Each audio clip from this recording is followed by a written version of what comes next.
হিজামা আমাদের রাসূল করিম সাল্লাল্লাহু আলাইহি ওয়াসাল্লামের একটি সুন্নাহ পদ্ধতি। রাসূল সাল্লাল্লাহু আলাইহি ওয়াসাল্লাম নিজে হিজামা থেরাপি নিয়েছেন এবং তার উম্মতদেরকে হিজামা থেরাপির জন্য উৎসাহ প্রদান করেছেন।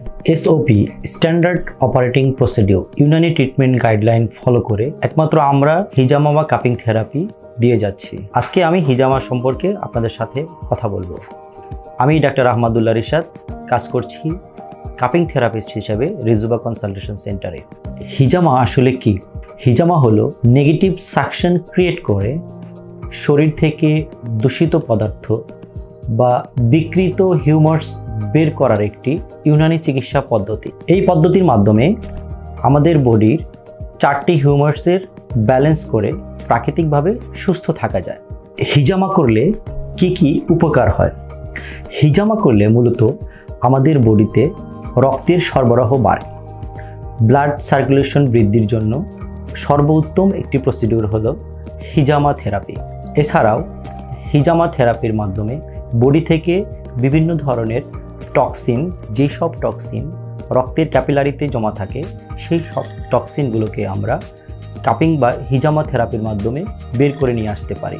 এছাড়াও ব্যথা ও অন্যান্য চর্মরোগের ক্ষেত্রেও হিজামা বা কাপিং থেরাপি ব্যবহৃত হয়ে থাকে। অনেকেই প্রশ্ন করে থাকেন, হিজামা কি আসলে পেইনফুল কোনো প্রসিডিউর?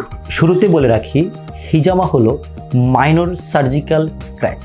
এখানে কোনো ধরনের কাটা হয় না, শুধুমাত্র রক্তের ক্যাপিলারিতে জমা থাকা টক্সিনগুলোকে আমরা বের করে নিয়ে আসি। এই জন্য এটি খুবই পেইনলেস একটি প্রসিডিউর। আমরা হিজামার পাশাপাশি বিভিন্ন ধরনের কাপিং থেরাপি নিয়ে কাজ করে থাকি।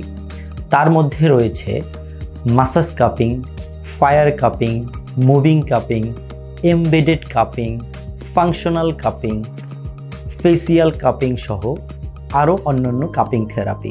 আপনার সুস্থতার জন্য কাপিং থেরাপি হতে পারে একটি উত্তম পদ্ধতি।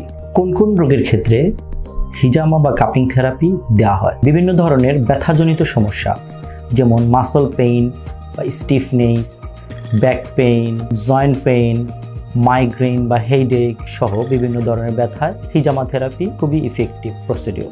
এছাড়াও ডিপ্রেশন বা মানসিক সমস্যা, বিভিন্ন ধরনের চর্মরোগ যেমন অ্যাকনি, ক্রনিক একজিমা, সোরিয়াসিস, ভিটিলিগোতেও হিজামা থেরাপি খুবই ইফেক্টিভ একটি প্রসিডিউর। হিজামা আমাদের রাসূল করিম সাল্লাল্লাহু আলাইহি ওয়াসাল্লামের একটি সুন্নাহ পদ্ধতি। রাসূল সাল্লাল্লাহু আলাইহি ওয়াসাল্লাম নিজে হিজামা থেরাপি নিয়েছেন এবং তার উম্মতদেরকে হিজামা থেরাপির জন্য উৎসাহ প্রদান করেছেন। হিজামা থেরাপি নিয়ে বিভিন্ন ধরনের হাদিস বর্ণিত হয়েছে। শুধুমাত্র সুন্নাত হিসেবেও অনেকে হিজামা থেরাপি নিয়ে থাকেন। হিজামা থেরাপি নিলে আপনার শরীরের 4টি হিউমার্সের ব্যালেন্স চলে আসবে এবং আপনি সুস্থ থাকতে পারবেন। তাই হিজামা থেরাপি নেওয়ার জন্য রিজুবা কনসালটেশন সেন্টারে আসুন, সুস্থ থাকুন। ধন্যবাদ।